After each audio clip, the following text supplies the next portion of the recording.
Bien, perfecto.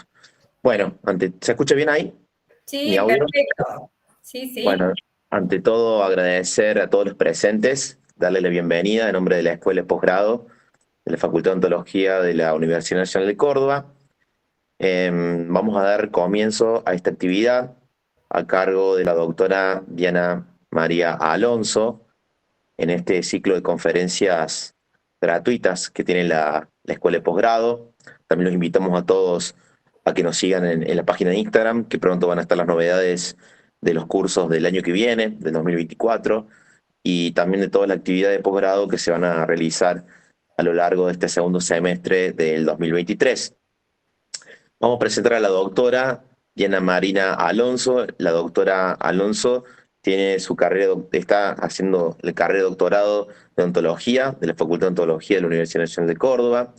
Es perito de oficio odontóloga del Poder Judicial de la provincia de Córdoba, del Tribunal Superior de Justicia, de la Dirección de Servicios Sociales desde el 2005.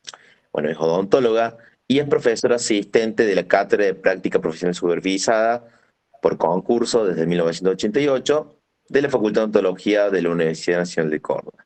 También es dictante de diversos cursos de peritaje, de perito odontólogo, e integrante del área académica del Servicio de Orientación al Docente, y también es consejera del Honorable Consejo Directivo de la Facultad de Ontología de la Universidad Nacional de Córdoba. Así que, Doc, en nombre de la escuela, del director de posgrado, el doctor Toraza, le damos la bienvenida a esta actividad, le damos la bienvenida a todos los presentes y lo dejo con la audiencia y pueden comenzar a compartir pantalla. Bueno, muchísimas gracias, doctor Gerardo Gilligan, muy amable. Bueno, vamos a comenzar, vamos a compartir pantalla. Bienvenidos a todos. Mientras va compartiendo, Doc, me olvidé de decirle a los presentes Sí. que traten de silenciar los micrófonos, así la conectividad y el audio es bueno, y también que las preguntas se van a realizar al finalizar, levantando la mano o también escribiéndolo en el chat. ¿Estamos?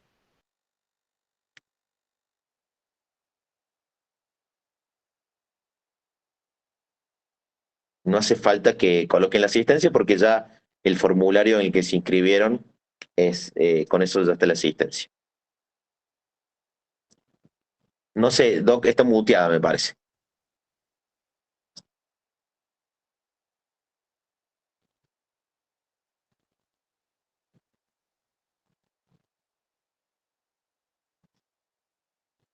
Todavía sigue muteada.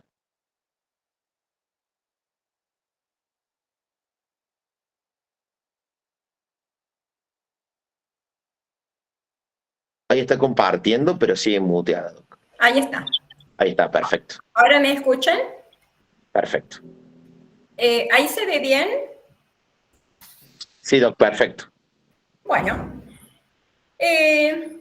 bueno, el tema de hoy, más que una conferencia, creo que va a ser como una charla, ¿sí? Los que ya me conocen saben que trato de hacer ameno esto, ¿no? Y la finalidad es contarles un poco algunas experiencias propias y ajenas de situaciones de denuncias de mala praxis que se podrían haber evitado si es que uno hubiese tomado las medidas de prevención necesarias y que por ahí los odontólogos o los profesionales de la salud, no solamente los odontólogos, todos los profesionales de la salud, por ahí omitimos tenerlas en cuenta.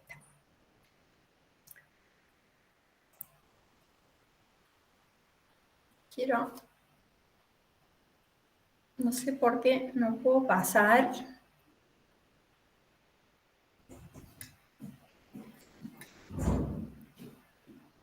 ¿Por qué no puedo pasar la diapositiva también?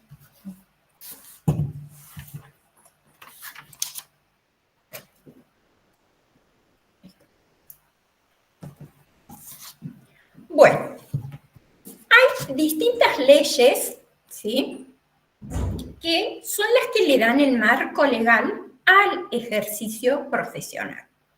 Hay leyes, hay normas hay tratados internacionales, porque esto no es solamente leyes y normas que se aplican en Argentina, sino que se aplican en el mundo.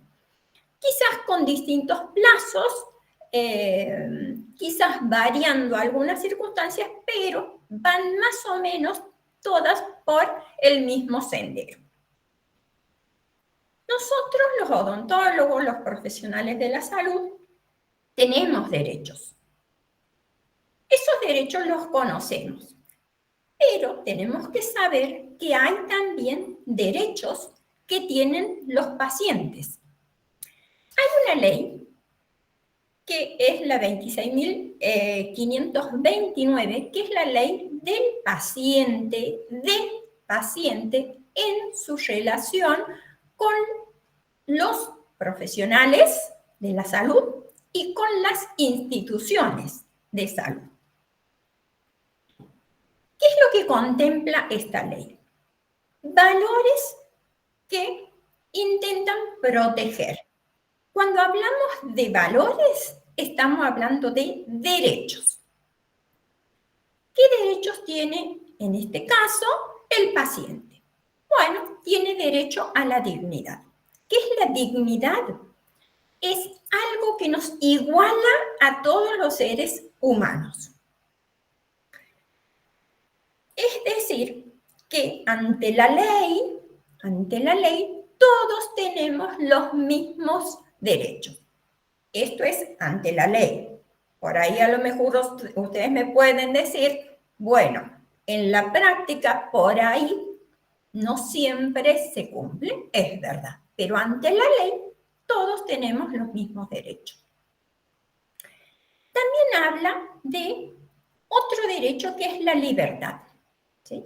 La libertad es la capacidad de decidir sin condicionamientos externos. Por ejemplo, cuando va un paciente al consultorio, uno le hace una propuesta de tratamiento y es el paciente quien va a decidir si acepta o no ese tratamiento. Es común que por ahí nosotros hacemos un diagnóstico y decimos, bueno, este elemento, supongamos 28, hay que hacer la extracción. Y el paciente se niega a hacerse la extracción. Está en su derecho a negarse. Seguramente, cuando un profesional le indica la extracción de ese elemento, es porque tiene fundamentos para tal indicación. Entonces, ¿qué tenemos que hacer? Bueno, tendremos que dejar asentado en la historia clínica que el paciente no acepta realizarse, supongamos, esa extracción. Ese es el derecho a la libertad que tiene. Y también otro de los derechos es la autonomía. ¿Qué es la autonomía? Es que el paciente no tenga condicionada su voluntad, que él pueda decidir por sí mismo si va a aceptar ese tratamiento o no. Tiene también derecho a recibir información. Tiene derecho a recibir la información pertinente. Ya vamos a hablar un poquito más sobre esto. También existe el derecho a la confidencialidad.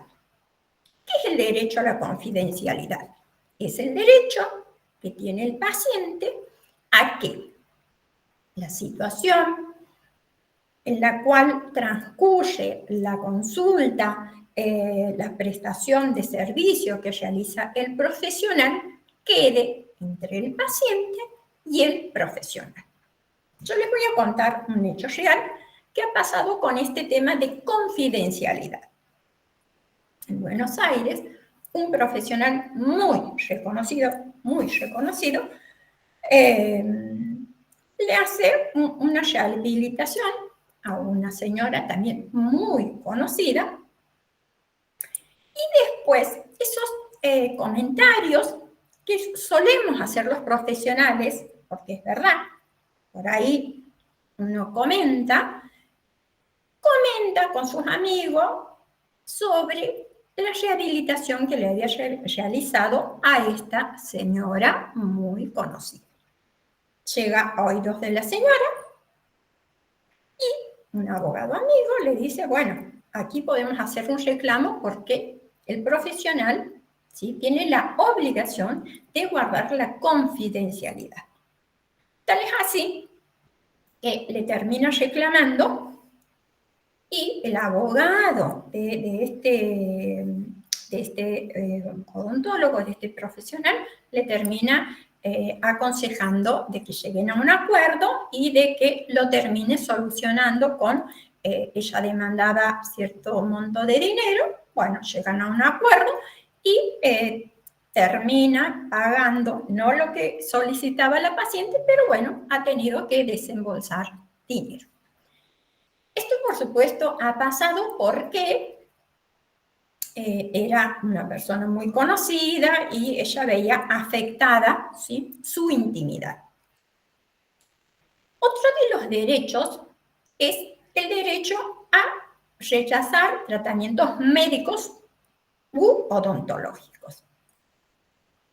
Después se tendrá que hacer responsable el paciente cuando rechaza algún tratamiento médico u odontológico. También el paciente tiene derecho... Hola, perdón, recién entré, recién llego de trabajar, con un hambre bárbara, ¿cómo andan? De acá desde Uruguay.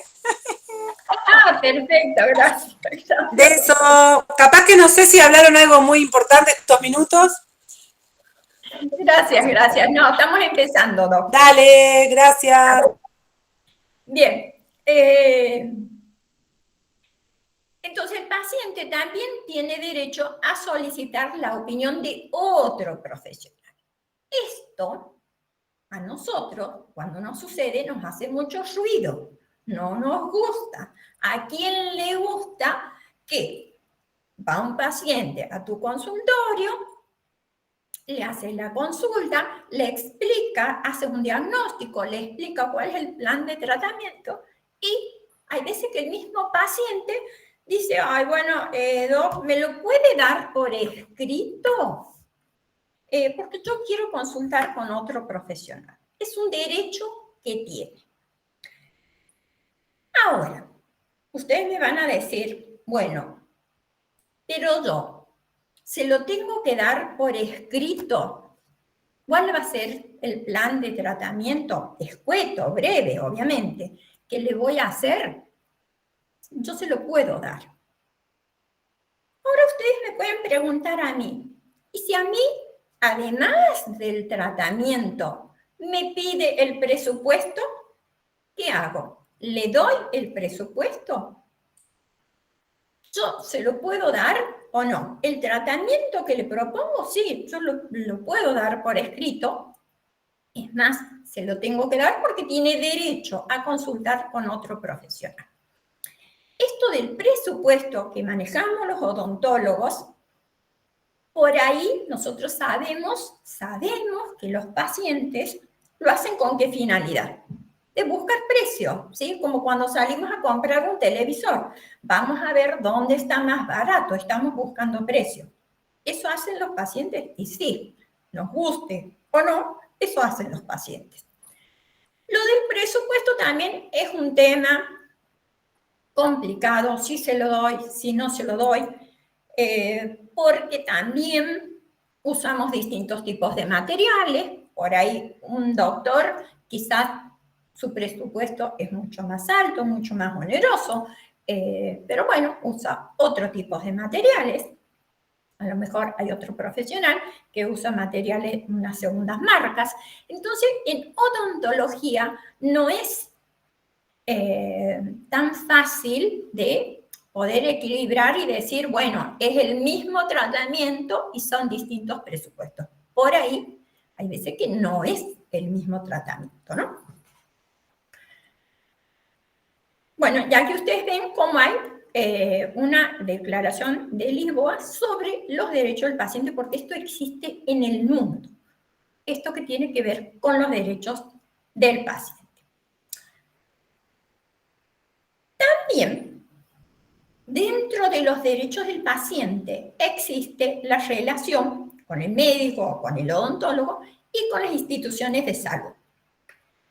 Aquí dice, quien recurre a los servicios de la medicina o de la odontología, en la generalidad de los casos lo hace para prevenir, evitar, curar o paliar los efectos nocivos sobre su salud.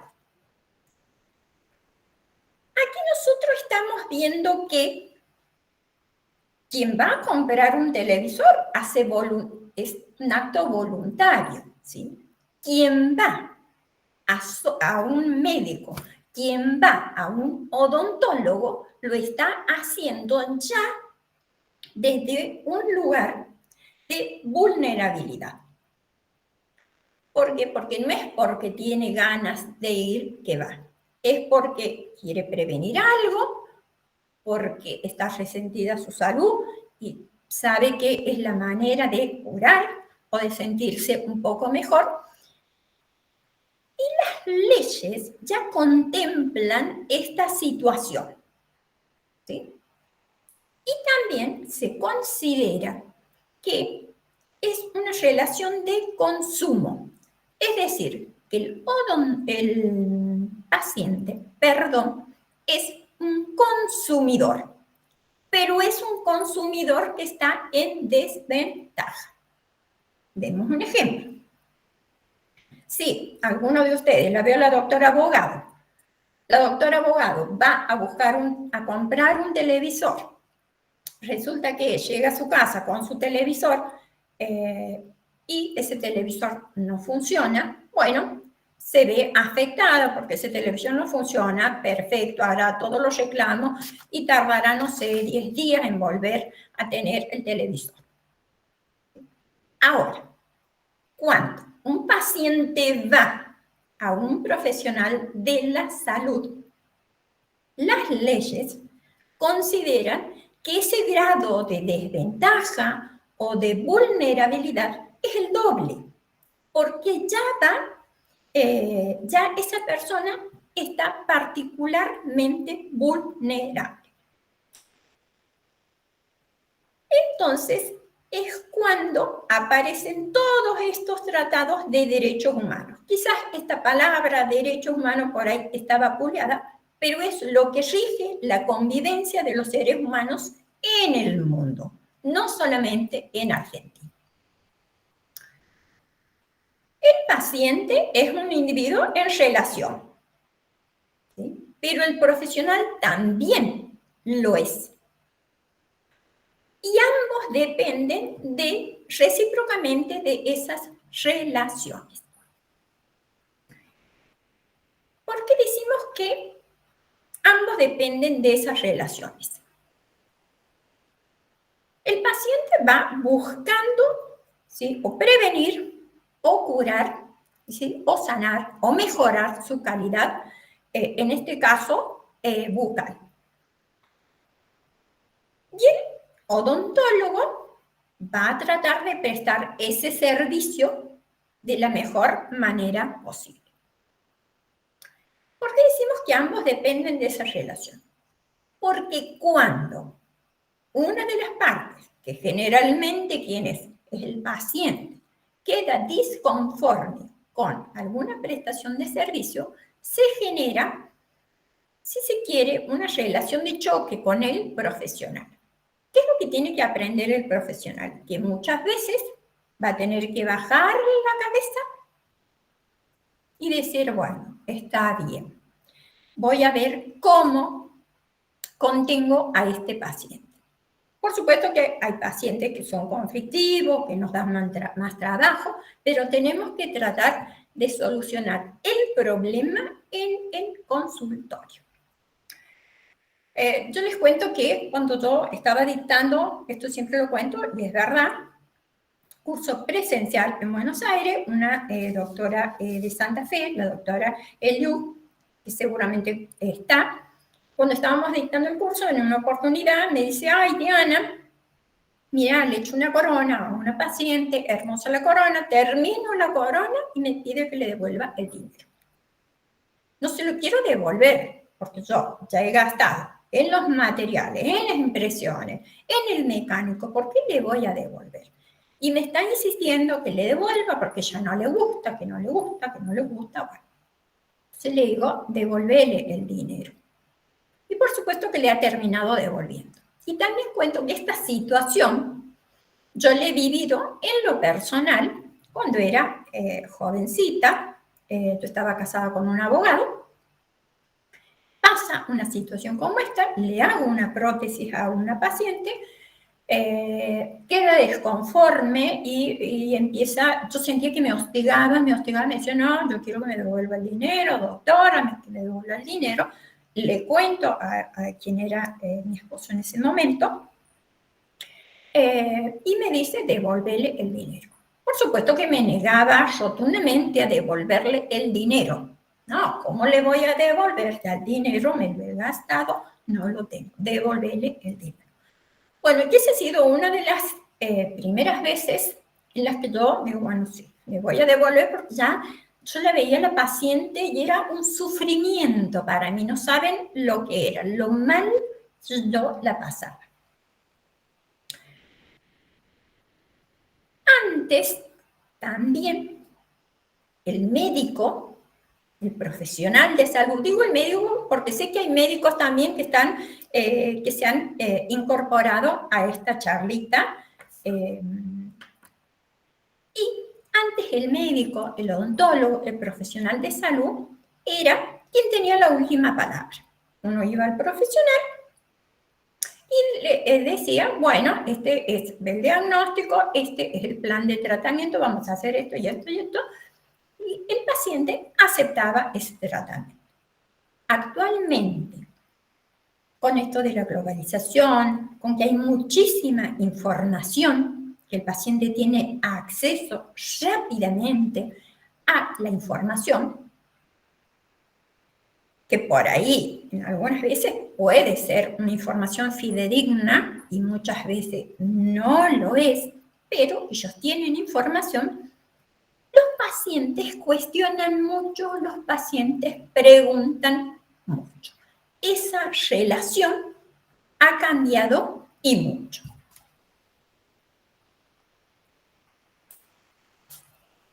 Esta ley que estamos hablando ahora habla también, ¿sí?, de las situaciones de los profesionales de salud. Los profesionales de salud trabajamos, quizás algunos trabajamos solos en un consultorio, otros podemos trabajar en un consultorio donde hay varios odontólogos, institutos, donde hay varios profesionales, en clínicas, en hospitales, en universidades. Y esto hace de que tanto el paciente como el profesional de salud no están solos. ¿Qué pasa cuando una persona es atendida por varios profesionales? Es muy importante que la historia clínica, y ya vamos a hablar de historia clínica, en la historia clínica esté escrito todas las prestaciones que realizan cada uno de los profesionales que asisten a esa persona. Les cuento que en una oportunidad, cuando a mí me designan como perito judicial en un juicio, bueno, eran varios los odontólogos que habían trabajado en la boca de ese paciente, y algunos, después esa historia termina con una demanda, y demandan a todos los odontólogos que habían trabajado en su boca.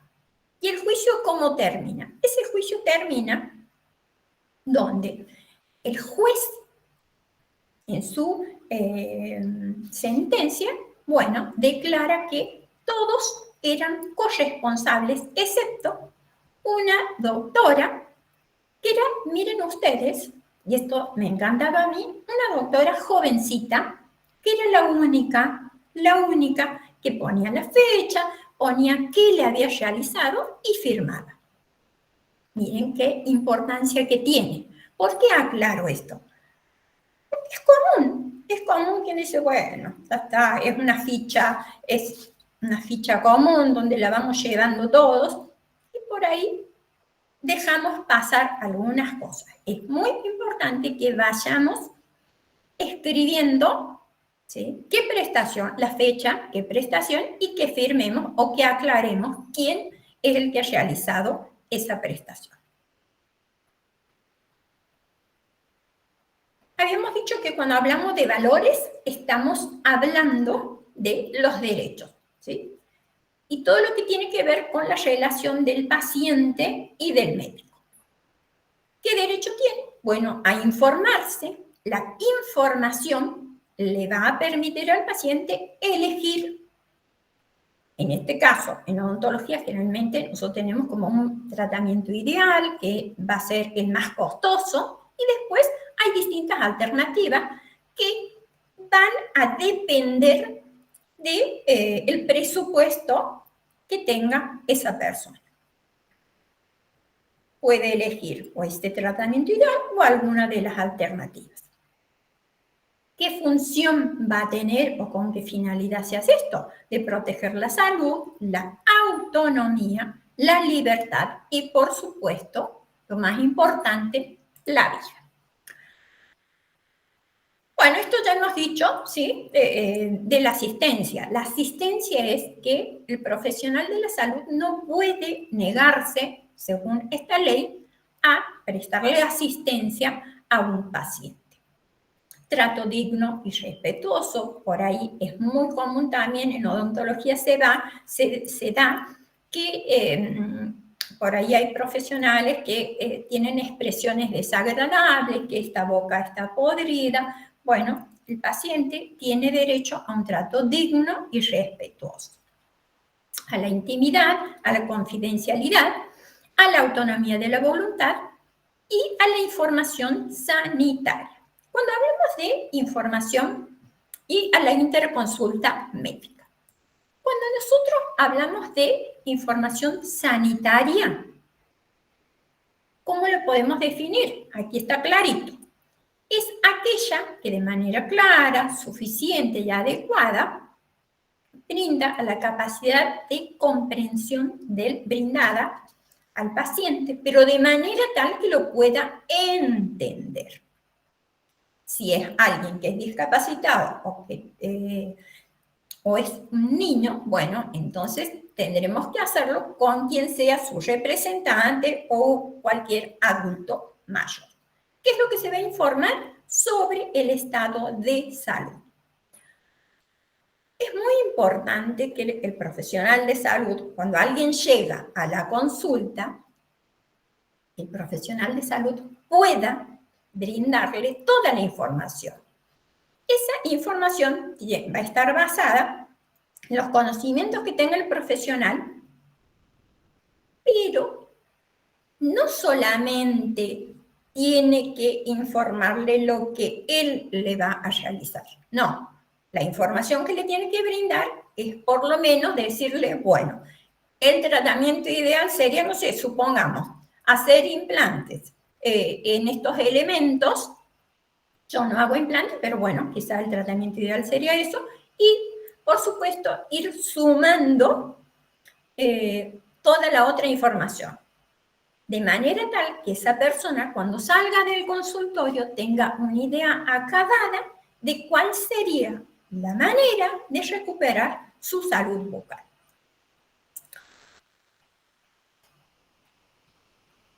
Bueno, cuando hay incapacidad del paciente, por supuesto, a quien se puede informar también, a quien conviva con esa persona, al cónyuge o cualquier otra persona que esté a cargo de esa persona.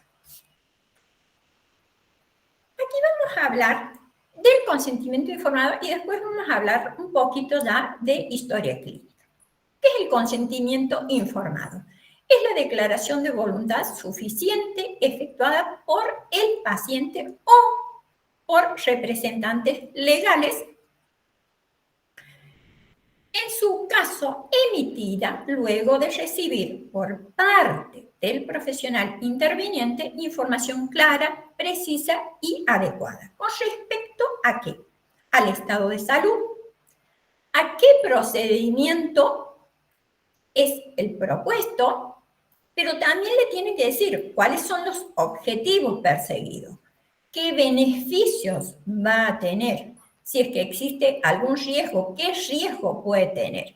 Y también si es que hay procedimientos alternativos y si hay riesgos, si hay beneficios, si esas alternativas son temporarias, más o menos qué tiempo de durabilidad va a tener ese tratamiento alternativo. Y también qué consecuencias puede tener si decidiera no realizarse el procedimiento propuesto. Este tema del consentimiento informado es un tema muy delicado. Nosotros tenemos consentimientos informados casi para todas las especialidades en odontología, pero no siempre los hacemos firmar a los consentimientos informados. Yo les cuento que, por ejemplo, estoy trabajando en un juicio donde el profesional hace una extracción, se generan cierto grado de complicaciones, la paciente inicia una demanda, esto ya lleva bastante tiempo, y este profesional había hecho la extracción sin hacerle firmar el consentimiento informado, lo cual agrava aún más ya toda la problemática que trae la extracción de este elemento.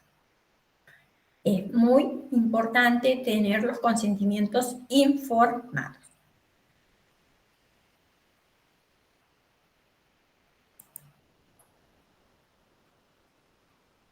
Obligatoriedad. Toda actuación profesional en el ámbito médico-sanitario, sea público o privado, requiere, con carácter general y dentro de los límites que se fijen por vía reglamentaria, el previo consentimiento informado del paciente. Ya las leyes dicen que tiene que estar firmado el consentimiento informado. Es común que ustedes por ahí me digan, bueno, pero supongamos que le tengo que hacer 8 extracciones. ¿Voy a tener 8 consentimientos informados? No. Voy a tener un consentimiento informado, pero voy a tener 8 firmas. Cada vez que yo le haga, si es que le hago de alguna de las extracciones, pondré la fecha en ese mismo consentimiento, voy a poner la fecha, el elemento que se ha extraído y la firma del paciente. ¿Cómo se instrumenta este consentimiento? Bueno, el consentimiento informado por lo general es verbal, ¿sí? Pero hay excepciones categóricas que las contempla la ley. Uno, todos lo sabemos, es la internación. Si nosotros nos van a internar en un hospital, en una clínica, ustedes han visto que nos hacen firmar un consentimiento informado que es, no sé, es un montón, donde prácticamente decimos que si nos pasa algo es responsabilidad nuestra, asustan los consentimientos informados que nos hacen firmar, pero es lo que exige la ley, ¿no? También cuando se va a hacer cualquier intervención quirúrgica o una extracción, es una intervención quirúrgica. Cuando hay procedimientos diagnósticos y terapéuticos invasivos, como por ejemplo una biopsia, tiene que estar firmado el consentimiento informado, o cualquier otro procedimiento que implique riesgo, según lo determina esta ley. Y también, esto yo lo tengo aquí con Bueno, veo que están escribiendo ahí, dice, en caso de urgencia, no he llegado a leer bien. Hay otro punto también que es la revocación. ¿Qué es esto de la revocación? Revocar, ¿sí? Es anular algo, es cancelar algo. Aquí dice, y aquí vamos a detenernos un poquito, pero voy a leer lo que tenemos aquí. La decisión del paciente o de su representante legal en cuanto a consentir o rechazar esos tratamientos indicados puede ser revocada. ¿Qué quiere decir esto? El paciente me firma un consentimiento informado de que le voy a hacer implantes. ¿Puede el paciente después desistir? Sí, puede desistir. La ley lo ampara en eso. Aquí dice, el profesional actuante debe acatar la decisión y dejar expresa constancia de ello en la historia clínica, adoptando para el caso todas las formalidades que resulten menester a los fines de acreditar fehacientemente tal manifestación de voluntad y que la misma fue adoptada en conocimiento de los riesgos previsibles que la misma implica. Esto de la revocabilidad. Entonces decimos, el paciente tiene derecho a decir, no sigo con este tratamiento, o puede decir también, quiero cambiar de tratamiento. O muchas veces, y esto es muy común en ortodoncia, que el paciente directamente sigue el tratamiento de ortodoncia y llega un momento que no quiere seguir más con el tratamiento, por lo que sea. Por cuestiones económicas, porque está cansado, por lo que sea. Pero no le avisa al odontólogo. No va al odontólogo ortodoncista. Se va a otro odontólogo y le pide que les traiga los brackets. Eso es un caso ya particular. ¿Qué pasa cuando me acaban de llamar hace poquito a mí por una pericia de parte? Ya les voy a explicar un poquitito esto. Por una pericia de parte, porque un paciente se estaba haciendo tratamiento de ortodoncia, después esta situación, después se va a otro que le saque los brackets, los arcos, y después lo termina demandando al ortodoncista. Y el ortodoncista, un ortodoncista de Buenos Aires, excelente él, tenía la precaución de que esto algunos ortodoncistas lo hacen debido a que ellos hacen el seguimiento durante mucho tiempo del paciente. Cuando lo citaba no venía, pero él tenía la precaución de poner la fecha no asistió, la fecha no asistió, nada más que eso.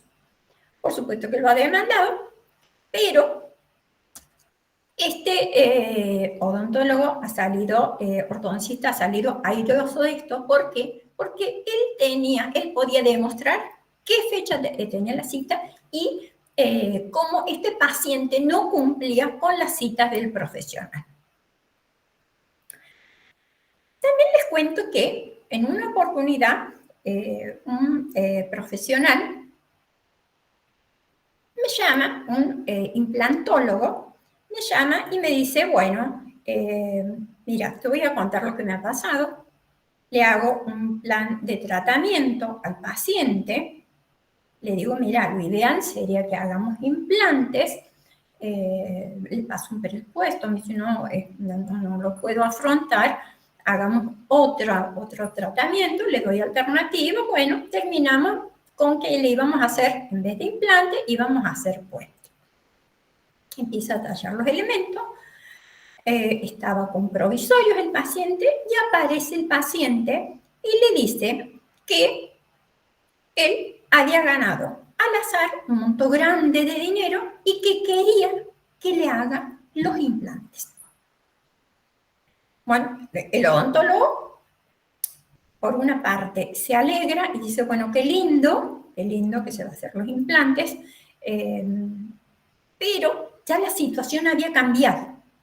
Ya la situación de ese paciente había cambiado. Le explica y le dice, bueno, hay los implantes que podemos hacer al principio, originariamente ya no se pueden hacer, pero bueno, vamos a poder hacer en algunos casos sí, en otros ya no.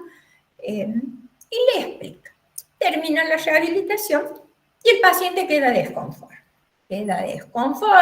Empieza a quejarse, que no le gustaba, que no le gustaba el color, que no le gustaba cuando se sonreía y demás. Empieza la queja, hasta que se busca un abogado, como siempre, y le inicia una denuncia. Entonces me dice, ¿qué hago? Porque me está reclamando dinero. Bueno, ¿cuánto te reclama? Bueno, le reclamaba mucho dinero. Bueno, dice, porque la verdad que me había pagado bastante. Le digo, devuélvele, aunque sea parte, hacer un acuerdo, devuélvele algo. Bueno, por supuesto que le ha terminado devolviendo para llegar a un acuerdo y terminar ahí la situación. Hay un dicho en la justicia que dice, siempre es mejor un mal arreglo que un buen juicio, ¿sí? Siempre es mejor. Nos podemos evitar un montón de problemas. Bueno, esto, ¿sí? En este caso que les acabo de contar, el doctor tenía el consentimiento informado, pero del tratamiento original.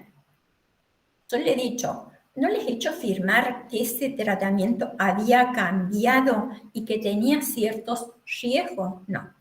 Bueno, entonces, cuando cambiemos de planes de tratamiento, hagamos un escrito cortito, una oración, y que lo firme, ¿sí? Que lo firme. Ahí tiene que firmar el consentimiento y eso es la revocabilidad.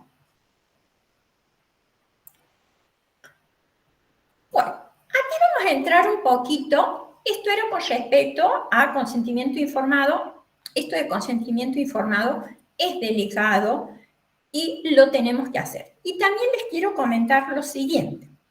Aquí en Argentina, hasta donde yo conozco, tenemos consentimiento informado para cirugía, para endodoncia, para biopsia, hay un montón, para ortodoncia, para todas las especialidades.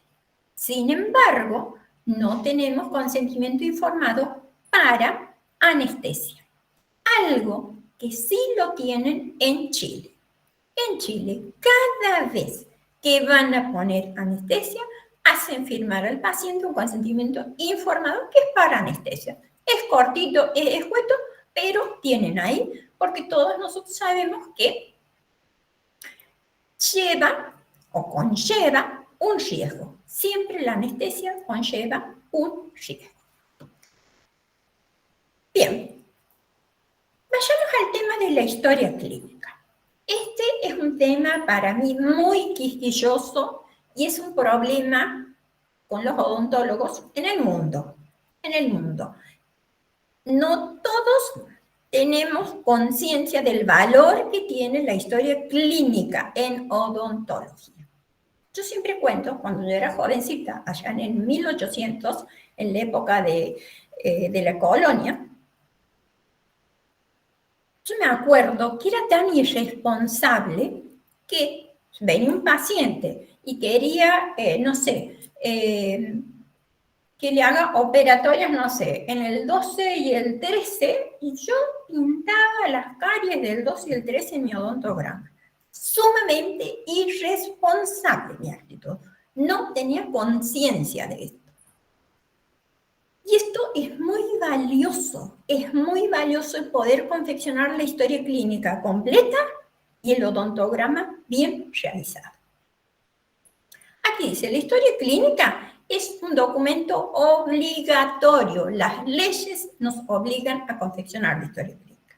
Cronológico, tiene que tener un orden.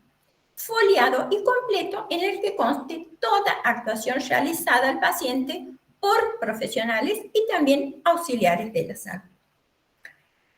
Hay una historia clínica cortita en el Colegio Odontológico de la provincia de Córdoba, muy linda, cortita, escueta, donde está también el odontograma. Recordemos que las historias clínicas pueden ser abiertas o cerradas. ¿Cuáles son las historias clínicas abiertas? La del médico. Cuando nosotros vamos al médico, el médico hoy en día no escribe nada en papel, carga directamente en la computadora. Pero, ¿por qué es una historia clínica abierta? Porque nos va a preguntar, va a decir, bueno, ¿y qué síntomas ha tenido? ¿Ha tomado alguna medicación? ¿Le ha hecho efecto? ¿Ha sentido algún malestar? ¿Hace cuánto que está? O sea, va preguntando y va cargando con toda la información que le brinda el paciente. En cambio, la nuestra pasa a ser una historia clínica cerrada. ¿Por qué? Porque nosotros tenemos preguntas puntuales, si no, y vamos marcando. ¿Qué pasa cuando vemos a un paciente que es sanito? Dice, soy sano. Y yo dejo toda la historia clínica en blanco. Eso no tiene que existir, esa historia clínica en blanco, ¿sí? Porque las opciones tenemos si no, o por ahí tenemos casilleros para marcar, ¿sí? Tiene alguna enfermedad. Si no la tiene, bueno, trazaré una línea. Pero tiene que estar a la vista, tiene que ser fácilmente entendible que el profesional ha contemplado todos los ítems que están en la historia clínica. ¿Qué pasa con el odontograma? El odontograma también tiene que estar confeccionado en su totalidad. ¿Por qué? Porque nadie sabe en qué momento se puede ver involucrado legalmente. Supongamos que seamos todos intachables, todos somos excelentes profesionales. Nunca hemos tenido denuncias por mala praxis, pero sin embargo nos podemos ver involucrados legalmente. ¿En qué casos? Cuando hay, por ejemplo, un terremoto, cuando hay inundaciones, cuando hay incendios, cuando hay accidentes. Por ejemplo, el accidente de Lapa, que ha sido aquí en Córdoba, hace unos años, donde han fallecido muchísimas personas, la gran cantidad de personas que se han identificado, ¿quiénes las han hecho? Se ha hecho a través de las fichas dentarias, del odontograma. Quiero destacar esto porque tampoco tenemos la conciencia del valor que tiene en este caso, nuestra ficha odontológica. Es algo que puede permitir identificar a las personas. La identidad de las personas es valiosísima. Nosotros, si no tenemos el documento, no podemos hacer nada, ¿cierto? No pueden hacer absolutamente nada. Bueno, cuando pasan desastres de alguna naturaleza, donde se tiene que hacer la identificación de las personas, bueno, es muy valioso el aporte que puede hacer el odontólogo que haya tratado en vida a esa persona.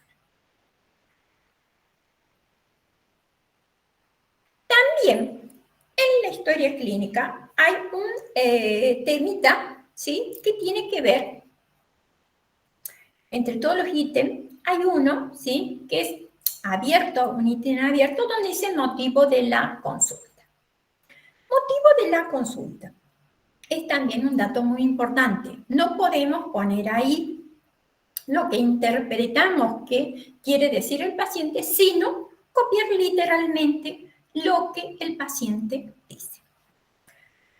Les cuento que una señora, una paciente, va al odontólogo y le dice al odontólogo, bueno, quiero que ella, la situación de ella era la siguiente. Sus hijos se habían ido a vivir a España, ella se quería ir a España, vende su casa, vende todo lo que tenía aquí para irse a España.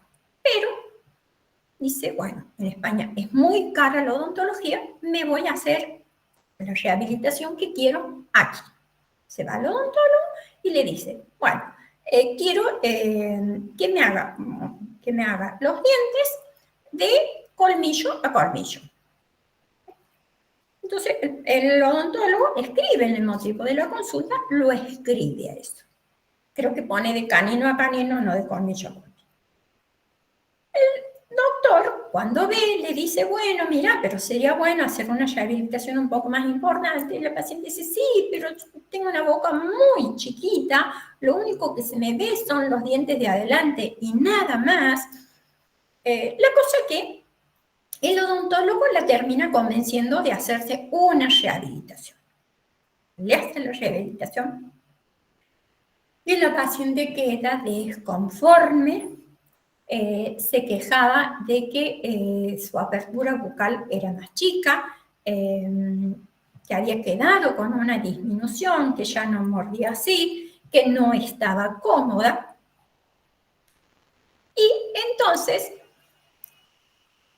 el odontólogo, bueno, que sí, que ya vamos a ver, que está todo bien, que no está mal, está todo bien hecho, y la paciente se seguía quejando hasta que va y se busca un abogado y le inicia una demanda.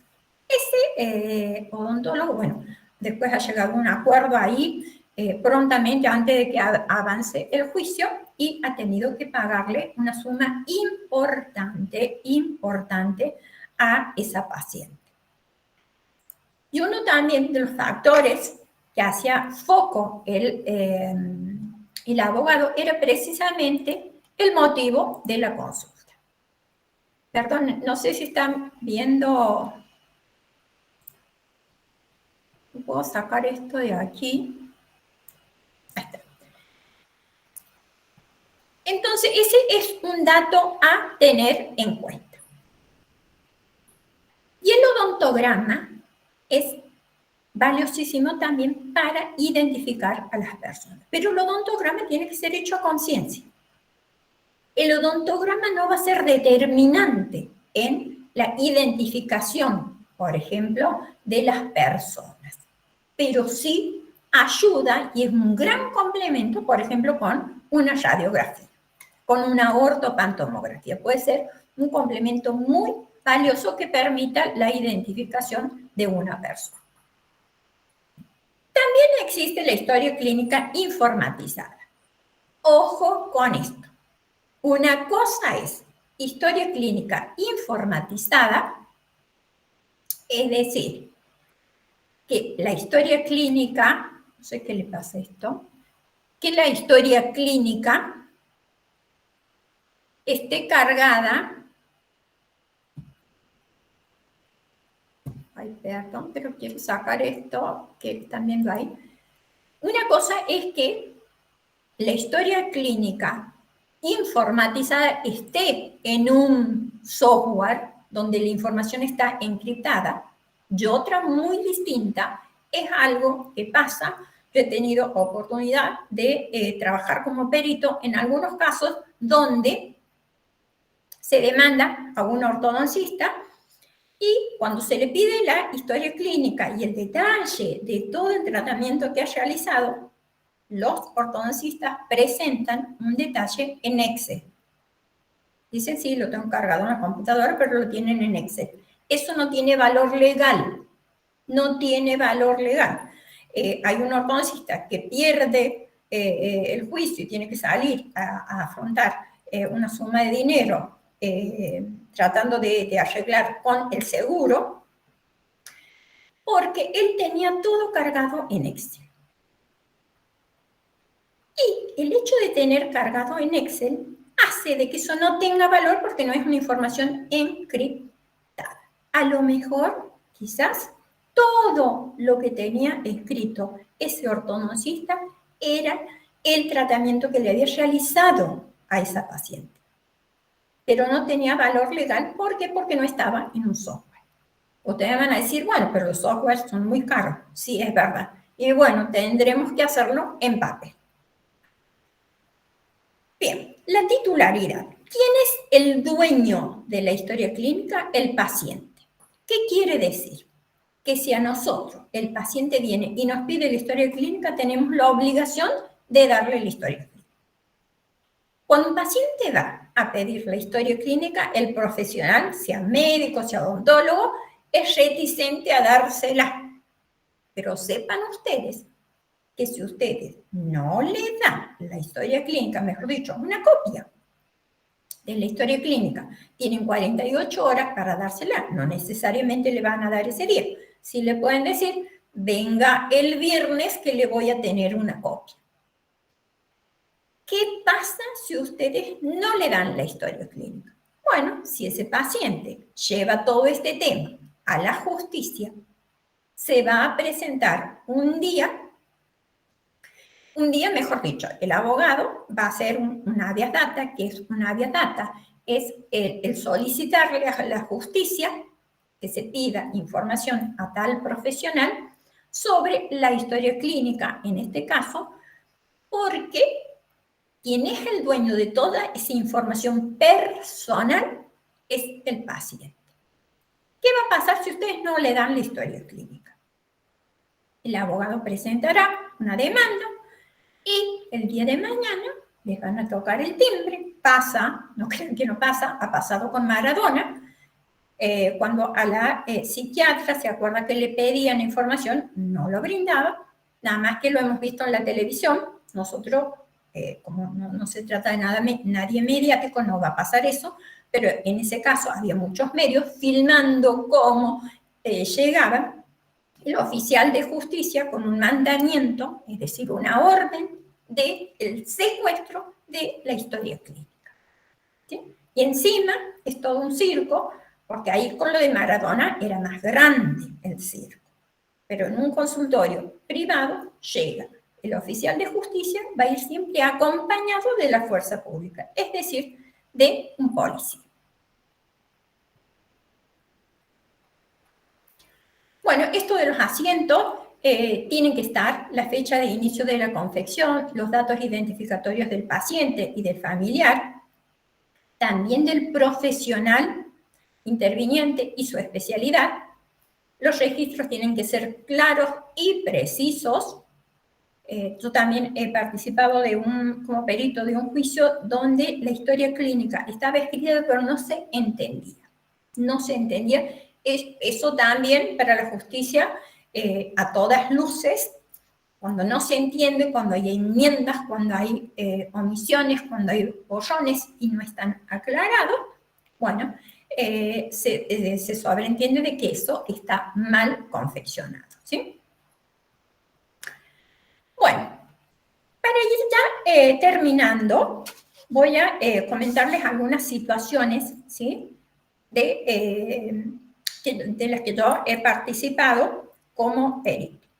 Yo les cuento que, por ejemplo, hace unos años, en un dispensario, esto es muy común en Córdoba, sé que me está viendo gente de todo el país y también de otros países, pero aquí, por ejemplo, en Córdoba existen los dispensarios, que son centros asistenciales, donde se brinda una atención primaria.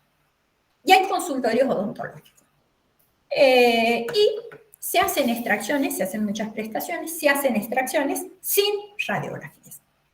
En una oportunidad llegó una paciente joven, muy bonita la chica, con una molestia en una muela. Entonces la odontóloga, y era un 8, un tercer molar, le hace una operatoria. La paciente después vuelve a la semana, le dice, doctora, a mí me duele. Bueno, a ver, la vamos a levantar a la operatoria, la vuelve a hacer, vuelve otra vez la paciente y en 3 oportunidades hace la operatoria en ese elemento. Cada vez, por supuesto, iba invadiendo más tejido dentario. Y la paciente seguía molesta, estaba molesta. Le dice, bueno, mira, es una muela de juicio, la vamos a sacar, la vamos a extraer. Le hace la extracción y vuelve después la paciente muy dolorida, con una parestesia, no podía abrir la boca, y Le dice, bueno, vamos a hacer lo siguiente. La médica y seguía molesta. Dice, no, el alveolo está bien, estaba bien el alveolo. La médica y la paciente seguían molesta. Cuando vuelve nuevamente, le dice, bueno, vas a ir a otra ciudad, a una ciudad vecina, donde hay para tomar radiografías, que te toman una radiografía y ven. Toman radiografía. ¿Y con qué nos encontramos? Bueno, con que ese elemento las raíces estaban en el conducto dentario inferior. La paciente sigue con molestia, termina en el neurólogo directamente y le diagnostican neuralgia del trigémino, está con una asimetría facial. Por supuesto que se termina buscando un abogado para iniciar la denuncia de este tema. Tiene fotos de cómo era ella antes. Hoy en día todo el mundo se saca fotos, así que tenía un montón de fotos de su carita sonriendo y de cómo sonríe ahora. Todo un tema bastante complicado. Y en este caso, quien va a tener que responder es las autoridades del dispensario, ¿no? También les comento otra cosa. Cuando un paciente, en una oportunidad, un señor grande, tenía dolor al tragar, tenía dolor, se va al odontólogo, la odontóloga lo ve y le dice, bueno, tenía casi todos los elementos dentarios, abrasionados, pero los tenía. Lo ve y le dice, bueno, vamos a medicar con un antiinflamatorio, lo medica con antiinflamatorio, con esto va a andar bien. Vuelve a la semana, a los 10 días, le dice, doctora, no, yo sigo mal, me duele. Bueno, lo vamos a medicar con antibiótico. A la semana viene y dice, yo sigo con el mismo dolor. Bueno, entonces vamos a cambiar de antibiótico, seguramente ha hecho alguna resistencia, le cambia de antibiótico. Y la hija del señor le dice, no, papá, no podemos seguir así, vamos a consultar con otro profesional. Consulta, va al hospital San Roque, un hospital importante aquí, donde hay todo un servicio de odontología, y este paciente tenía, bueno, se hace biopsia y demás, y tenía un carcinoma espinocelular. Por supuesto que esta odontóloga, después fallece el paciente, ha terminado con todo, una demanda. ¿Por qué comento esto? Porque nosotros no sabemos de todos, no somos omnipotentes que sabemos de todo con respecto a la odontología. Hay temas que desconocemos. Y el saber derivar al paciente cuando yo no tengo claro el diagnóstico no me hace menos profesional. Es importante saber derivar al paciente. No tengo bien claro, hay una lesión, no sé, blanquecina, no sé el diagnóstico, no importa, puedo describir la lesión, en qué sector está, qué extensión tiene, qué textura tiene, cómo se la ve, y derivarlo a alguien que realmente tenga más conocimiento sobre esa especialidad. Bueno, también les quería aclarar algunas cositas sobre la responsabilidad profesional que nos compete a los profesionales y poder diferenciar y saber que cualquiera de nosotros puede ser demandado, pero está en nosotros poder prevenir ese tipo de situaciones. Prevenir. Hay profesionales que, por ejemplo, dicen, yo he hecho más, me lo han dicho a mí, yo he hecho más de 7.000 cirugías y nunca me ha pasado nada. Nunca te pasa nada hasta que te pasa. El día que te pasa, realmente pasa a ser un conflicto, un caos del profesional, cómo pasa a vivir su profesión, también termina afectando a la familia y a todo el entorno que lo rodea al profesional. En España Hay mucho estudio sobre este tema, sobre la responsabilidad profesional, aquí no tanto, de cómo les termina afectando a muchos odontólogos, lamentablemente, quizás por un accidente a lo mejor, terminan dejando la profesión, cuando a lo mejor eran muy valiosos como profesionales odontólogos en este caso. Bueno, creo que yo daría por terminado aquí. Doctor, no sé si hay alguna pregunta. He visto que han estado escribiendo ahí. No sé si... Yo no puedo Sí, ver la Doc, pregunta. tenemos algunas Sí, preguntas. bueno. Preguntan, por ejemplo, la firma del paciente en las Sí, historias clínicas informatizadas, ¿cómo tiene valor legal la sí. prestación? A ver, Doc. No te he entendido bien la pregunta. A ver.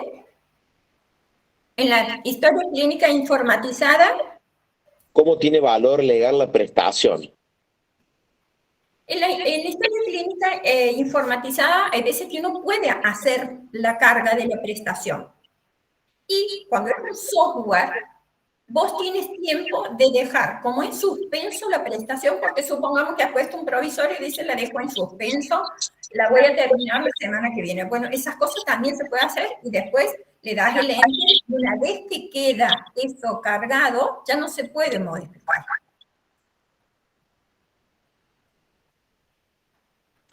Ok. La doctora Cecilia Castro dice, doctora, tengo un paciente que le realizaron ortodoncia y viene a mí por un implante en premolar, solicito ortopatografía y veo un canino retenido. Se lo muestro a la paciente y ella no me cree porque nadie le dijo que estuvo 3 años en ortodoncia. Tengo la ortopatografía, pero ella no quiere retirarla y no firmó nada. ¿Cómo procedo para dejar asentado que yo se lo informe? Bueno, o sea, si vos me dices, doctora, que vos tienes la radiografía, la tienes vos, y le has informado, bueno, si en ese momento no se lo has hecho firmar, ya está. Déjalo por escrito el día de hoy, pero hay cosas que hay que hacer, hay que tratar de hacer esto en el momento. Mariela Andrades tiene la mano levantada. Si quiere preguntar algo, puedes activar el micrófono. Hola, gracias.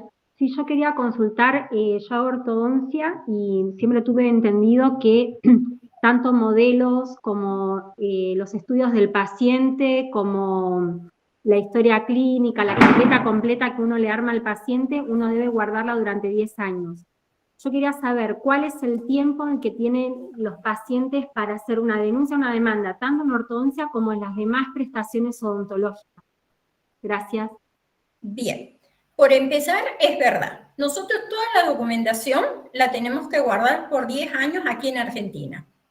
En España, por ejemplo, era 5 años, no sé si habrá cambiado. Aquí tenemos que guardar durante 10 años. También la doctora pregunta, ¿cuándo prescribe eso? Es decir, ¿cuándo vence?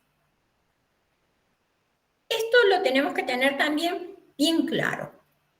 El paciente, para iniciar una demanda en la especialidad que sea, tiene que hacerlo dentro de los 2 años. Es decir, que tiene 2 años para hacer la demanda.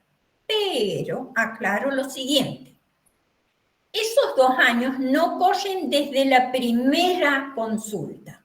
Corren a partir de la última vez que ha asistido al odontólogo de esa profesional. ¿Está claro? Porque por ahí a los profesionales se quedan sueltos de cuerpo porque dicen, no, este tratamiento lo he iniciado hace 3 años. Claro, si lo he iniciado hace 3 años es una cosa, pero ¿cuándo ha sido la última vez que ha ido a tu consultorio? Hace un mes. Bueno, entonces tiene a partir de ese mes 2 años para iniciar la demanda. Está bien, porque tengo cosas guardadas de hace 9, 10 años de pacientes de ortodoncia por las dudas, Y nada, o sea, si ya no hicieron ninguna, o sea, si ya no hubo problema, eso ya no tiene importancia retenerlo, digamos, ¿no es cierto? Desde el punto de vista de demanda Legal. legal hacia vos como profesional, no. No, Ahora, bien. nosotros estamos obligados a guardar esa documentación por 10 años. ¿Por qué? Por este tema de la identificación de los seres humanos. Claro, Yo les perfecto. aclaro que hay 3 métodos para identificar a los seres humanos. Uno es a través de las huellas digitales, pero por ejemplo, ahora que estamos viendo todo esto que es espantoso, lo que hemos visto de la chica de Chaco, de cómo calcinan los cuerpos, todas estas cosas tan espantosas, donde no se recogen las huellas digitales, donde hay veces que hasta se complica lo del ADN, que es otro método de identificación. El tercer método, y que hoy en la actualidad tiene extremado el valor que tiene la identificación dentaria, esa identificación dentaria se puede hacer siempre y cuando haya una información previa. Es decir, que haya odontólogos que hayan confeccionado excelentes historias clínicas, que tengan guardadas las ortopantomografías, las radiografías de ese paciente. Porque el día que pasa algo, por ejemplo, con esta chica Cecilia, seguramente, ¿qué es lo que ha hecho la mamá? ¿Qué es lo que le han dicho? Vaya y busque a los odontólogos que han estado atendiendo a Cecilia, a la chica de Chaco. ¿Por qué? Porque, bueno, se va a chequear toda esa información, se va a confrontar si es que hubiera elementos dentarios para compararlos. ¿Está? Por eso estamos obligados nosotros, desde el punto de vista legal, a guardar toda esa información. Perfecto, aclarado. Muchísimas gracias. La Bien. doctora Milena Agostina González también tiene levantada la mano. ¿Qué tal? Buenas noches, doctora. Le quiero consultar. En mi pueblo pasó una situación de que tienen en el hospital una historia clínica general. No adosan historia clínica odontológica, más bien solo médica, digamos. Sucedió la situación de un paciente al que se le medicó diclofenac y no estaba informado y sufrió un shock anafiláctico, falleció. ¿Qué puedo hacer en ese caso, por ejemplo, si me llega a pasar el día de mañana? ¿Cómo lo soluciono ya que no tenía, digamos, la historia clínica odontológica más que la médica? Bien, doctora González, lo que vos me estás planteando no es exclusivo de tu ciudad, de tu pueblo. Aquí pasa, aquí en Córdoba también pasa, que por ahí hay historias clínicas donde se contempla solamente lo que es de índole general, no así lo odontológico. Pero en ese caso, vos no sos responsable. A mí una doctora un día me llama y me dice, Diana, yo trabajaba en un dispensario, que era municipal, y me dice, nosotros no tenemos aquí, no tenemos historia clínica odontológica. Yo simplemente hago el odontograma y nada más. Y voy anotando la prestación. Dice, el día de mañana, si a mí me pasa algo, bueno, el día de mañana, si te pasa algo, ¿quién es responsable? Va a ser la municipalidad, va a ser el gobierno, pero a ellos no les importa. Total, es dinero público, saldrán y pagarán lo que haya que pagar. Pero en ese caso no son responsables ustedes, porque es la institución quien les tiene que brindar esas herramientas. ¿Está? Bien, muchísimas gracias, porque a la doctora que le pasó en este caso casi la desplazan del cargo porque además tenía peso de la CGT de Chaco. Ah, de Chaco. Entonces, sí, pero bueno, muchas gracias, lo voy a tener en cuenta. Gracias. Bien. También preguntan.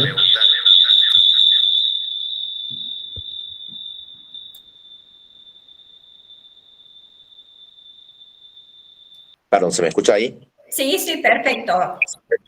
Se me acoplaron con las cuentas institucionales. Preguntan si podría hablar un poco del concepto de la total obrera. No sé. Ah, la total obrera. Bueno, la total obrera es complicadísimo poder darlo en una conferencia, ¿sí? Pero básicamente, a ver si lo podemos entender. Todos ustedes, todos los que están escuchando esta charla, todos pueden ser peritos. ¿Sí? Todos pueden ir e inscribirse en el Poder Judicial. Cada uno, si es odontólogo, si es médico, va y se inscribe. Cada provincia tiene distintas exigencias. Córdoba es una de las que más exige, más requisitos tiene, pero todos son requisitos que se pueden cumplir. Eso es un perito de oficio. Es un perito de oficio, va y se inscribe. Por supuesto que tiene que hacer un curso para poder ser idóneo cuando tenga que desempeñarse como perito. Pero tienen que saber ustedes que todos ustedes, sin inscribirse en el Poder Judicial, también pueden trabajar como peritos, pero como peritos de parte. ¿En qué circunstancias van a ser peritos de parte? Cuando ustedes están en el consultorio, viene un paciente quejoso que ha ido a fulano de tal, quiero que me dé un certificado, ¿sí? Bueno, ustedes lo ven y le dicen, no, esto está mal hecho. Y realizan, ustedes muchas veces tienen miedo de redactar, dicen, no, porque esto va en contra de la ética. Hay cosas que sí van en contra de la ética y hay otras cosas que no. Lo que está mal hecho, está mal hecho. Yo no estoy hablando mal del profesional. Yo digo que esto, ¿sí? Tiene este y este defecto, esto y esto, lo que yo estoy viendo. Yo hago una descripción de la situación puntual clínica que tiene ese paciente. Eso es un informe pericial de parte. Pero puede pasar también que el paciente ya ha ido a un abogado y el abogado dice, bueno, que te hagan determinación de incapacidad. ¿Qué es la determinación de incapacidad? Esto, precisamente, el poder determinar qué parte de la total obrera se ha afectado. No sé si soy clara porque esto es difícil explicarlo en 5 minutos, ¿tá? Pero era simplemente para que ustedes entiendan que nos pueden pedir, pero para eso hay que hacer cursos para aprender a determinar la total obrera. ¿Qué es la total obrera? Es la capacidad laborativa que tiene cada persona. No sé si he sido clara. Perfecto, doctora. Acá otra doctora, la doctora Carolina Estela Gili, dice, yo le doy la ortopotomografía a mis pacientes cuando terminan los tratamientos. Si ellos me lo piden, ¿las tengo que tener yo? Lo que pasa con ortodoncia, el tema es que ellos siempre se llevan las ortopantomografías. Si el paciente la tiene, está bien, porque es de él, es de él. Hoy en día yo les aconsejo que siempre que se pueda, las ortopantomografías tienen que ser digital. Entonces la tiene el paciente en el celular, la tiene el odontólogo en el celular. Traten de que sea digital. Preguntan si un consentimiento informado realizado por un abogado tiene la misma validez que el consentimiento informado del Colegio de Odontólogos. Si un consentimiento informado realizado por abogados. Sí, tiene la misma validez que la de la del colegio. Sí, o sea, si contempla los riesgos que va a tener el paciente con esa prestación, y sí, no es que tengan que presentar el consentimiento informado del colegio, no. Lo importante es que esté ahí contemplado qué riesgos puede afrontar el paciente ante esa prestación. Perfecto. Bueno, y el resto de los comentarios son de felicitándola, diciendo que fue una charla muy amena, muy linda. Bueno, acá aparece otro. Doctora, la situación es la siguiente. Viene la madre de un niño pidiendo un justificado para su hijo, el cual no asiste al consultorio. ¿Qué debería hacer? Viene a pedir, un certificado para su hijo y el niño no asiste. Así es, parece. No, o sea, no le puede dar ninguna justificación. Es responsabilidad del profesional hacer la consulta. Y esto quiero agregar lo siguiente. ¿Por qué por ahí también nosotros nos vemos involucrados en este tema de demandas? Y no todas las demandas terminan en tribunales. Hoy en día hay muchísima demanda. No solamente en tribunales pueden ser demandas civiles, que es cuando hay diferencia entre personas, es decir, paciente y profesional, pero también las demandas pueden ser penales, en el fuero penal. ¿Qué es una demanda en el fuero penal? Es cuando esa actitud, en este caso del profesional, puede terminar afectando a la sociedad. Entonces, eso es mucho más grave. Les comento que hay seguros de mala praxis, la gran mayoría, que nos dan una cobertura en el fuero civil, no en el fuero penal. Cuando, por ejemplo, vemos un ejemplo, se hace una extracción, queda con una asimetría facial el paciente porque, no sé, se nos ha venido toda la tuberosidad, supongamos. Ahí la demanda va a ser civil y penal. Pero el seguro en Córdoba, que es San Cristóbal, la mayoría tenemos San Cristóbal, es en el fuero civil, no en el penal. Y en el fuero penal, ¿qué se va a reclamar? Se va a reclamar o que se sancione a ese profesional o que se suspenda su actividad profesional, o peor aún, que se lo prive de la libertad. ¿Ah? No sé si me he ido, pero esto también lo quería decir. Por ejemplo, Sancor, que es el seguro que tienen en Buenos Aires, ellos sí tienen las dos coberturas. Pagan un poco más, pero tienen la cobertura en lo penal. Hoy en el mundo ya se tienen las dos coberturas porque, bueno, cada vez esto va increyendo. Nada más que no nos enteramos porque quien pasa por una situación de esta no la anda contando. No es que ha cambiado de auto y dice, mira, qué lindo el auto que tengo. No, son situaciones conflictivas que afectan muchísimo al profesional. Preguntan, doctora, si la foto de la ortopontomografía sirve igual como archivo. Sí, sirve, porque todo lo que es imagen de diagnóstico, ¿sí? Es objetivo, eso no cambia, no sufre alteraciones. Lo mismo que los modelos que tenemos también son muy valiosos. Buenas tardes, doctora. Le quería hacer una pregunta. ¿Sí? En el caso de un paciente, por ejemplo, que quiera realizarse una prótesis por ahí y que se quiera sacar un diente sano, ¿nosotros no podemos oponer o tenemos que dejar asentada la historia clínica? ¿Qué se haría en ese caso? Bien, doctora Ramos. Ya hemos dicho que quien tiene el poder de decidir es el paciente. Lo que sí es muy importante que le hagamos firmar un consentimiento de que la extracción de ese elemento que no estaba indicada la extracción, bueno, que se hace a pedido del paciente, pero que te firme eso. ¿Por qué? Porque los pacientes también por ahí, y es muy común que busquen resarcimientos económicos y que digan, me he sacado este diente,